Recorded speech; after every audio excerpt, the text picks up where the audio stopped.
Ça, c'est une percussion en terre. Cet instrument de musique est produit dans un de nos centres.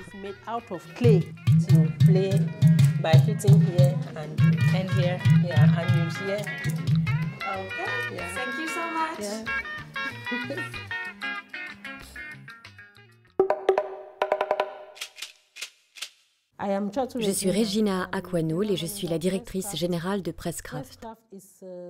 Presscraft est une organisation confessionnelle du Cameroun et le nom est une abréviation de Presbyterian Handicraft Center Cameroun. Cette organisation est basée au nord-ouest du Cameroun et son siège est à Bamenda. Elle est constituée de 3 centres de production où les producteurs artisans travaillent et produisent leurs objets artisanaux. Presscraft a été créé en 1961 par un missionnaire suisse qui s'appelle Hans Knöpfli. À cette époque, au Cameroun, il y avait beaucoup de pauvreté et de chômage. L'exode rural, notamment des jeunes, était très fort. Ils quittaient la campagne pour la ville à la recherche d'un emploi ou d'aventure. Hans Knöpfli s'est dit qu'il y avait quelque chose à faire avec toutes ces ressources disponibles dans les campagnes. Et il s'est dit que les jeunes pouvaient être la solution. Il fallait les occuper afin qu'ils ne fuient pas vers les villes.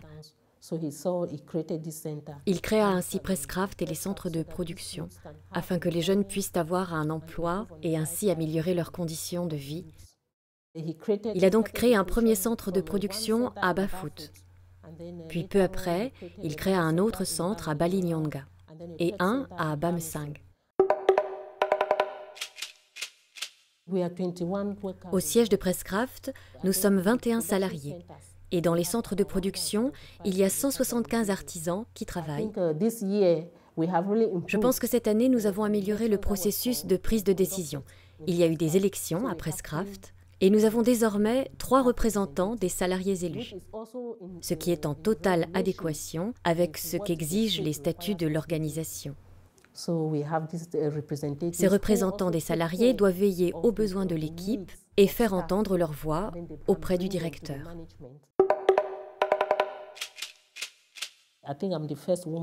Je suis la première femme à Presscraft à occuper le poste de directeur général.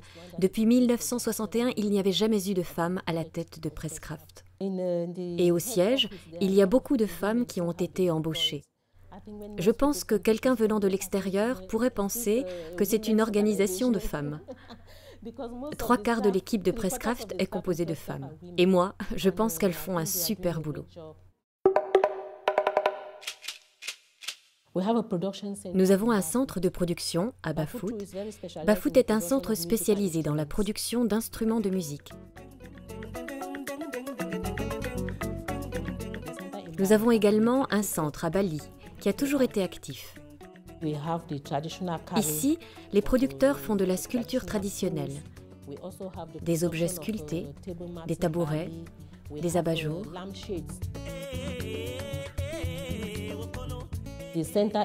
Il y a également un centre à Bamsing. Il est spécialisé dans la production de poterie. Tous les articles en céramique que nous avons viennent de là.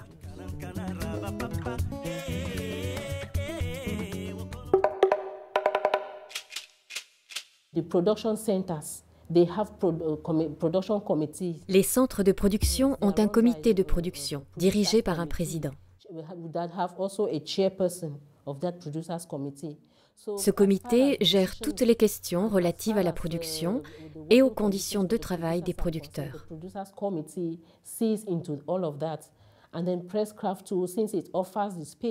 Presscraft veille à assurer de bonnes conditions de travail et la sécurité aux producteurs.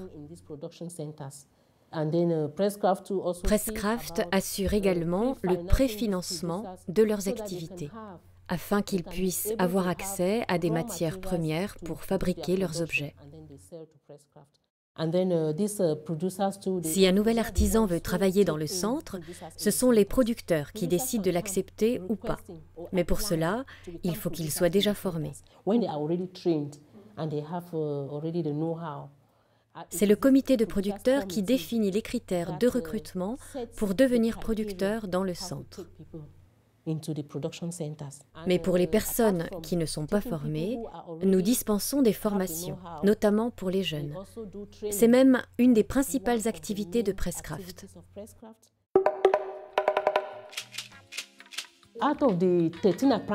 Sur les 13 apprentis que nous formons, il y a 5 femmes. C'est très intéressant de voir que la poterie, qui est considérée comme une activité traditionnellement réservée aux hommes, eh bien, c'est vraiment remarquable de voir que ces femmes qui ont été formées travaillent désormais et réussissent à faire de très beaux objets.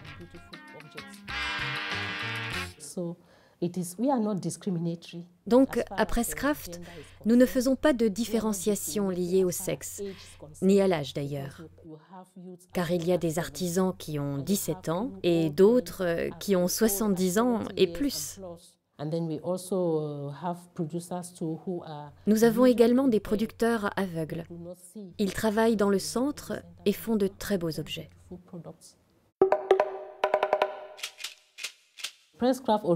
Presscraft, à l'origine, n'est pas une structure de commerce équitable.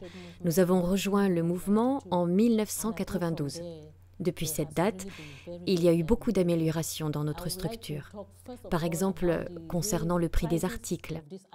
Le prix doit être déterminé entre Presscraft et les producteurs, et ensuite entre Presscraft et l'acheteur.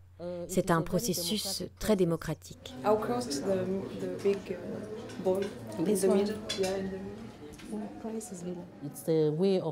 C'est une des caractéristiques du commerce équitable. Voir comment, au niveau des prix, nous pouvons satisfaire le producteur comme le client.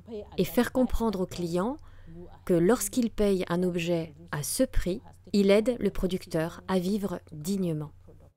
Je voudrais également ajouter que les principes de non-discrimination envers les femmes, les jeunes, ainsi que le fait de garantir de bonnes conditions de travail à l'ensemble des travailleurs font partie des principes du commerce équitable que nous essayons de respecter au mieux. Il y a également d'autres bénéfices sociaux pour les producteurs. Presscraft paye 50% de la couverture médicale des travailleurs et de leurs familles. Et les femmes ont le droit de prendre des congés maternité qui sont payés. Presscraft est aussi investi dans la protection de l'environnement. Par exemple, nous usons beaucoup d'arbres pour nos activités de sculpture sur bois, mais également pour faire marcher les fours du village. Alors nous avons décidé de mener un projet de reforestation. Et dans une logique de développement durable, nous replantons des arbres. Je pense qu'un des plus gros défis que le commerce équitable doit surmonter est de sensibiliser les citoyens pour leur faire comprendre ce que nous faisons. La plupart des gens au Cameroun ne comprennent pas ce qu'est le commerce équitable. Donc quand vous dites aux gens « Presscraft est une organisation de commerce équitable », ils ne comprennent pas. Ils pensent que vous organisez des expositions. Il y a une confusion entre Fair Trade, qui veut dire commerce équitable, et Trade Fair, qui signifie l'exposition. C'est pourquoi nous avons besoin de temps pour expliquer aux gens ce que nous faisons. Durant la semaine du commerce équitable, par exemple, nous prenons le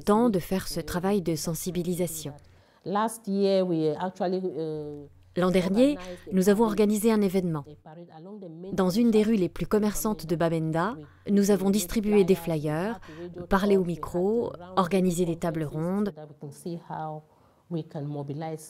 Nous essayons de mobiliser les citoyens de Bamenda au commerce équitable.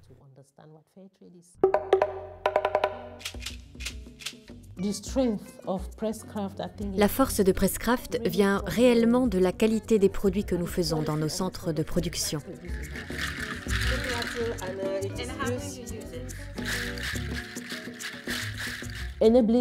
Permettre aux producteurs de travailler ensemble entraîne un échange d'idées, de nouvelles idées.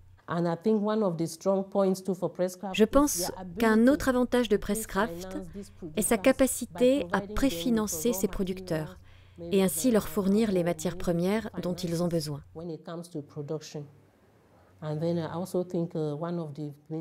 Une autre force de Presscraft est son ouverture au monde. Concernant les faiblesses de Presscraft, nous avons beaucoup de défis à surmonter. Premièrement, il est difficile de trouver des jeunes ayant la volonté de continuer ce projet d'artisanat au Cameroun. Aujourd'hui, la plupart des jeunes veulent gagner de l'argent rapidement et partir dans les grandes villes du Cameroun. L'autre défi auquel Presscraft doit faire face est d'avoir assez de capital, assez de finances pour stocker les matières premières dont les producteurs ont besoin quand des commandes sont passées.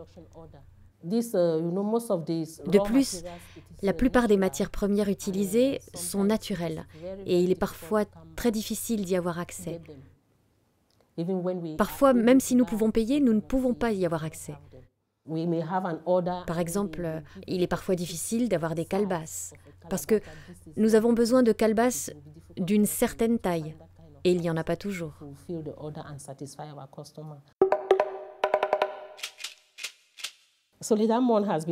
Solidarmonde fait beaucoup pour nous. Mais il y a toujours peu de nos articles qui sont commercialisés en France. Nous avons encore du temps pour voir comment notre partenariat peut se développer et grandir. Nous avons la volonté de développer notre marché d'exportation. Parce que, pour l'instant, l'exportation représente 30% de toutes nos activités. 70% de notre production est destinée au marché local. C'est un défi pour moi de voir comment nous pourrions développer notre marché d'exportation.